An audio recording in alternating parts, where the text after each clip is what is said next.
Hello, and welcome to Unexplained Possibilities in case you missed it for May 2024.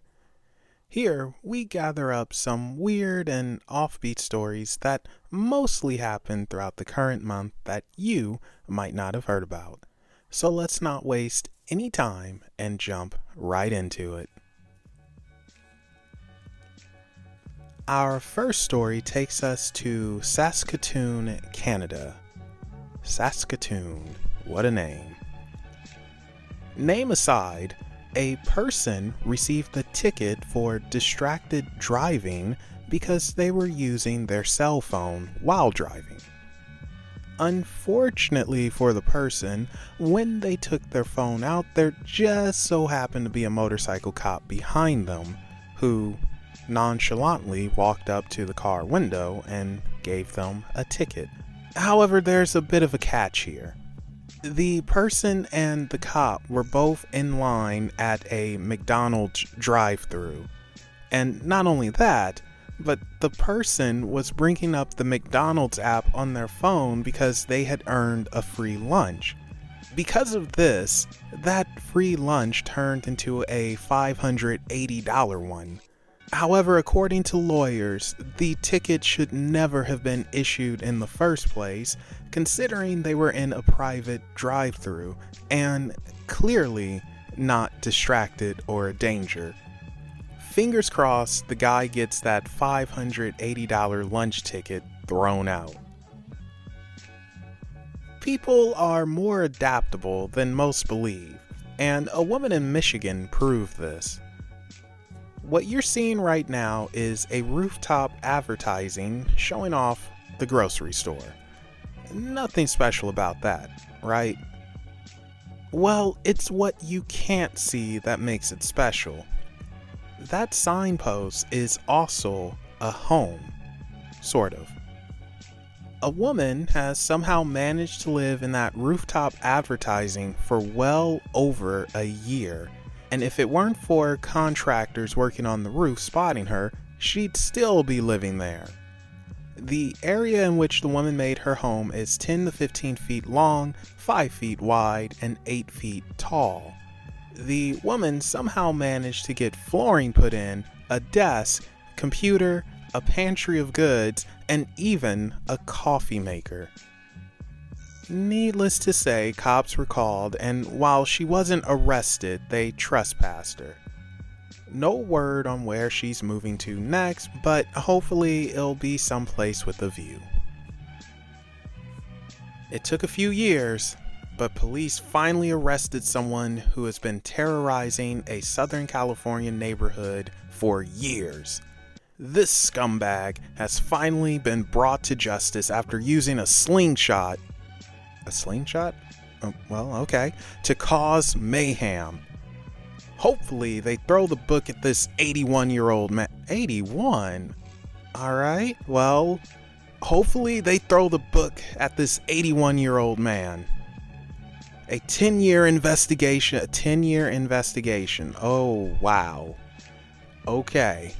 This 10-year investigation has now come to a close. I know this sounds like a parody of something, but no, it's real life. For 10 years, this man, now 81, has been using his slingshot to shoot at people, hit cars, and just be a bit of a menace, all from the safety of his backyard. Police said after 10 years of investigating, they were able to obtain a search warrant to the man's home, where they found his slingshot along with this ammo, small iron ball bearings, and arrested him. Police did not say why it took 10 years for anything to be done, and they concluded that the man had no motive other than being malicious. Now, going to the other side of the country, in Florida, a woman was bit.